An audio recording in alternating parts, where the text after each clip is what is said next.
రాష్ట్రంలో ఒకటే విజ్ఞప్తి చేస్తున్నాం. ఎవరైనా సరే ఆడబిడ్డలపైన అత్యాచారాలు చేసి తప్పించుకోవాలంటే ఈ ప్రభుత్వంలో వీలు కాదు. అదే చివరి రోజు అవుతుందని మరొకసారి హెచ్చరిస్తున్నాం. చాలా కఠినంగా చెప్తున్నా. నాకు చాలా సంతోషం. అసెంబ్లీలో బూతులు లేవు. ఇప్పుడు అసెంబ్లీ అంతా కూడా సబ్జెక్ట్స్ పైన చర్చించే పరిస్థితికి వచ్చాం. ఓ సంఘటనలు చూస్తే కొన్ని ఎగ్జాంపుల్స్ మాత్రం మనం ఆలోచిస్తే డ్రగ్స్ విపరీతంగా రాగడం, దానిపైన తెలుగుదేశం పార్టీ ఆ రోజు ఆందోళన చేయడం, గంజాయి కూడా విపరీతంగా పెరిగిపోవడం, ఈ గంజాయి వల్ల జరిగే పరిణామాల గురించి ఆందోళనతో ఎక్కడికక్కడ డిమాండ్ చేయడం, అవన్నీ చేస్తే తిరిగి తెలుగుదేశం పార్టీ ఆఫీస్ పైన దాడి చేసే పరిస్థితికి వచ్చారు. నా చరిత్రలో ఎప్పుడు నేను చూడలేదు. ఆయన కేంద్ర హోమ్ మినిస్ట్రీకి ఫోన్ చేసి కంప్లైంట్ చేసి గవర్నర్కి కూడా కంప్లైంట్ చేసే పరిస్థితికి వచ్చాం. అక్కడి నుంచి నేను ఆఫీస్కి వెళ్ళాను. ఇంత దుర్మార్గంగా నా జీవితంలో ఊహించలేదు. ఒక పార్టీ కార్యాలయం అనేది ప్రజలకు సేవ చేసే ఒక పవిత్ర దేవాలయం. అలాంటి ఆఫీసుల పైన ఓసారి చిన్న చిన్న ఆఫీసుల పైన కూడా దాడి చేయరు. ఎందుకంటే ఇది ఒక సెంటిమెంట్. ప్రజాస్వామ్యంలో పార్టీ ఆఫీసులన్నిటిపైన ఎప్పుడూ దాడి జరగలేదు. అలాంటి తిరిగే పరిస్థితి వచ్చింది. అదే మరి సరే, మనం మాట్లాడుకుంటూనే ఉన్నాం. మీరు బాధితులు, నేను బాధితుడినే. ఇక్కడ అందరూ బాధితులే, ఒకరిని కాదు. నేను ఆ రోజు ఈరోజు కూడా చెప్తున్నా, నేను చాలా స్పష్టంగా ఉన్నా. రాజకీయ కక్షలతో నా జీవితంలో ఎప్పుడు నేను రాజకీయం చేయలేదు, ఇప్పుడు కూడా నేను చేయను. అదే సమయంలో లా అండ్ ఆర్డర్ సమస్యలు క్రియేట్ చేసే వాళ్ళపైన మాత్రం ఈ ప్రభుత్వం సింహ స్వప్నంగా ఉంటుందని మరొకసారి హెచ్చరిస్తున్నాను. ఎవరైనా కావచ్చు. చరిత్ర ఒకసారి చూసుకుంటే దిశ తెలుగుదేశం పార్టీ వచ్చిందంటే లా అండ్ ఆర్డర్ సెట్ కావాలి.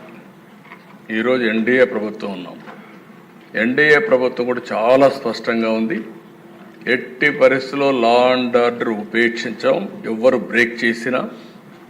అందుకే ఈరోజు మీరు చూసినప్పుడు ప్రత్యేకంగా నేను ఎన్నికలప్పుడు కూడా చెప్పాను,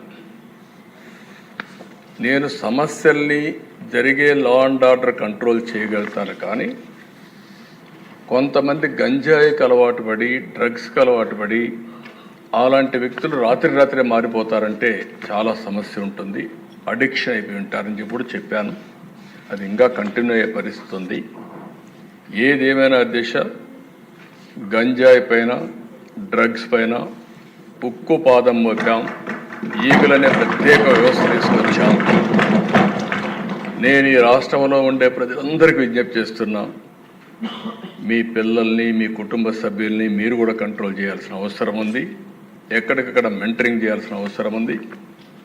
ఎక్కడ కూడా ప్రతి ఒక్కరికి విజ్ఞప్తి చేస్తున్నా, మన స్వార్థం కోసం మనం గంజాయి పండించి ప్రజల జీవితాలతో చెలగాడడం కరెక్ట్ కాదు. అందుకే లేటెస్ట్ టెక్నాలజీస్ అన్నీ ఉపయోగిస్తున్నాం. నేను కంట్రోల్ అయిందని కానీ మంత్రి గారు ఇప్పుడు కూడా చెప్పారు, మేము కంట్రోల్ చేశామని. ఇంకా పూర్తిగా కంట్రోల్ చేశామని నేను చెప్పడం లేదు. ప్రజలు మెచ్చుకున్నప్పుడే మీరు కంట్రోల్ చేసినట్టు అవుతుంది. అంతవరకు మీ పని ఉంటుంది. ఎట్టి పరిస్థితుల్లో ఈ రాష్ట్రంలో 1 ఎకరా కూడా గంజాయి పండించడానికి వీలు లేదు. అది జరిగే వరకు నిరంతరం ఈ ప్రభుత్వం పోరాడుతుందని చెప్తుందని మీకు ఒక్క మాటలో చెప్పాలంటే, గంజాయి పైన, డ్రగ్స్ పైన యుద్ధం చేస్తున్నాం. ఈ యుద్ధాన్ని ఆపే పరిస్థితి ఉండదు. లేటెస్ట్ టెక్నాలజీస్ ఉపయోగిస్తాం, సెటిలైట్ ఉపయోగిస్తాం, డ్రోన్స్ ఉపయోగిస్తాం. ఇంకా ఎక్కడెక్కడ ఏజెన్సీస్ని పెట్టాలంటే అన్నీ కూడా పెడతాం. అవన్నీ పెట్టి పూర్తిగా బార్డర్లో కూడా మన రాష్ట్రానికి రాకుండా కూడా చెక్ చేసి యంత్రాంగాన్ని కూడా క్రియేట్ చేసుకుంటామని చెప్పి కూడా నేను మీకు తెలియజేస్తున్నా. ఎవరైతే గంజాయి పండించే అమాయకులు ఉన్నారో వారందరికీ ప్రత్యామ్నాయ ఉపాధి కల్పిస్తాం. వారిని కూడా రిక్వెస్ట్ చేస్తున్నాం, మీరు ఎక్కడ కూడా గంజాయి పండించద్దని కూడా వారందరికీ చెప్తున్నాను. రెండోది దిశ, ఈ విషయంలో నేను 5 సంవత్సరాలు గడిచిన ప్రభుత్వంలో చూశాను. ఒక్కసారి అసెంబ్లీలో చర్చించిన దాఖలాలు లేవు, ఒక్కసారి సమీక్ష చేసిన దాఖలాలు లేవు. ఏ ప్రభుత్వమైనా చిత్తశుద్ధితో ఉన్నప్పుడు రివ్యూ చేయడం కానీ యాక్షన్ తీసుకోవడం కానీ జరిగితే కొంతవరకైనా కంట్రోల్ అవుతుంది. అవన్నీ చేయని పరిస్థితి వచ్చింది. అందుకని అధ్యక్ష, దీంట్లో రాజీ లేదు. రెండో విషయం కూడా నేను ఒకటే కోరుతున్నా, ఈరోజు సోషల్ మీడియాను మనం చూస్తున్నాం.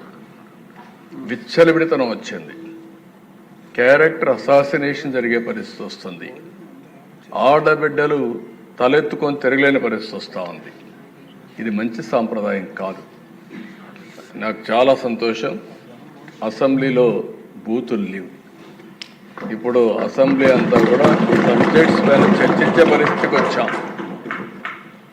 ఆ 5 సంవత్సరాలు అసెంబ్లీలో బూతులు మాట్లాడడం, బయటంతా భయంకరంగా ఉండడం, ప్రజాస్వామ్యం పూర్తిగా అపహాస్యం కాబడింది. అలాంటి అన్ని పోయే పరిస్థితికి వచ్చాయి. ఈరోజు మళ్ళీ ఇంకా కొంతమంది అక్కడక్కడ చూస్తున్నాను, ఆకతాయిలు ఉన్నారు, ఇష్టానుసారంగా ప్రవర్తిస్తున్నారు. వారందరికీ కూడా ఒక మెసేజ్ పోవాల్సిన అవసరం ఉంది. నేను ఒకప్పుడు ఒక మెసేజ్ ఇచ్చాను, ఈ రాష్ట్రంలో లా అండ్ ఆర్డర్ మెయింటైన్ చేయాలి, తీవ్రవాద సమస్య పరిష్కారం కావాలి, మత విద్వేషాలు లేని రాష్ట్రంగా మత సామరస్యాన్ని పెంచాలి. ముఠా నాయకులందరినీ ఒకటే మెసేజ్ ఇచ్చాను, తరతరాలుగా మీరు ముఠాలకు పాటుపడుతున్నారు, కుటుంబాలు లేకుండా పోయే పరిస్థితి వస్తూ ఉంది, ఇంక ఈ రాష్ట్రంలో జరగడానికి వీలు లేదని ఆ రోజు కూడా చాలా స్పష్టంగా కంట్రోల్ చేశాం.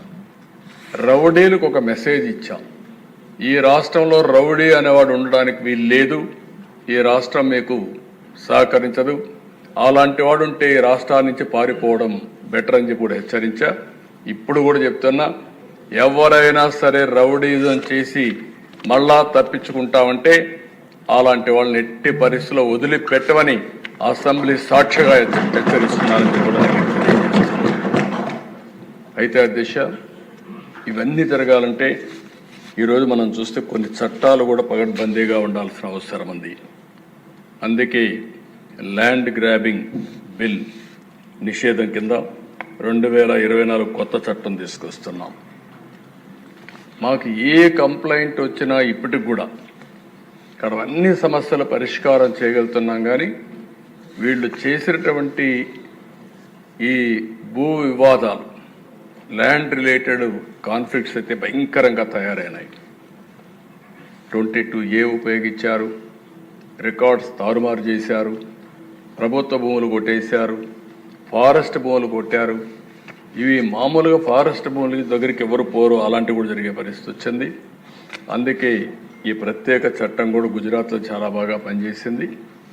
ఎవరైనా సరే ల్యాండ్ గ్రాబింగ్ చేస్తే, భూ కబ్జాలకు పాటుపడితే ప్రభుత్వం కేసు పెట్టిన తర్వాత దాన్ని ప్రూవ్ చేసుకునే బాధ్యత కూడా వాళ్ళపైనే ఉంటుంది.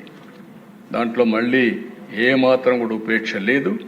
అలాంటి పగడ్బందీ చట్టాన్ని కూడా తీసుకొస్తున్నాం. ఈ చట్టం ద్వారా ఎక్కడైనా ఎవరైనా సరే భూ కబ్జా చేయాలంటే భయపడే పరిస్థితి రావాల్సిన ఉంది.